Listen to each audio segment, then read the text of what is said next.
көрсетейін деп жатырмыз. Мына 17 жасар бала азанда фюсти чайды судың орнына аш қарынға ішіп келген баланың қанын көрейін деп жатырмыз. Мына саусағынан қан алдым. Қазір темнопольный микроскоп деген аппаратпен көріп, көрсетіп береміз сіздерге. Қандай болып тұратын экранға.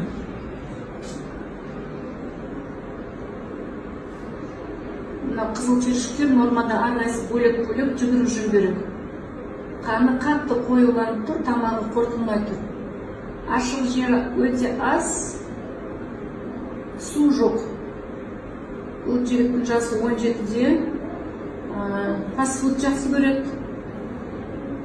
Жастардың қазіргі жақсы көретін гамбургер, хот-дог барлық нәрсені, напитоктерді жақсы көреді. Бүгін азаннан жарты литр фюсти чайды ішкен баланың қаны. Қазір мен ол жігітке су берейін, жарты сағаттан кейін повторно қан көрейін. Қазір мынандай тірі су беріп көрейік. Коралмайн деген бұл Япониядан келетін су, карманный фильтр деп айтады. Бір мынандай кішкентай фильтр өзі 1,5 литр суға арналған. Но біз қазір күтуге уақытымыз жоқ. Мынаны ашып өйстіп полностью біреуін бір стаканға саламыз. Фильтрдің суын құйып жатырмын. Пентакам, бұл жерде калий, витамин С, рибоза деген өте жақсы керемет. Бұл жүрекке де пайдалы, қанды тез сұйылтады. Одан бөлек улы зат шығарады, бүйрекке пайдалы, күш қуат береді, энергия береді. И мынандай H500 бір капсуласын ашып салып жатырмын. Как кислородный коктейль сияқты болады.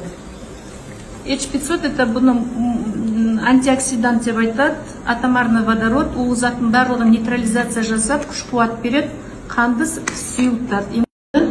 Жарты сағаттан кейін қазір қан қайтып алып, қазір повторно көреміз.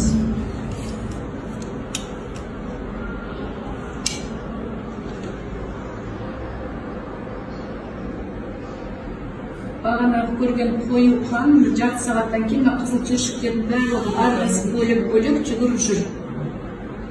Енді қазір көрініп тұр, мынау қанның құрамында қызыл түйіршіктің ішінде мынандай майда тесіктер көп болып тұрды. Бұл балада анемия.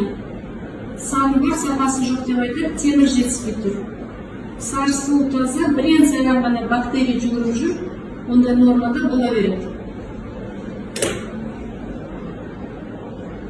Қаны жақсы ашылды, қазір арнайы бөлек-бөлек. Бағанағы жұмыс істемей тұрған иммунитеті кішкене қимылдай бастады. Ақ түйіршіктер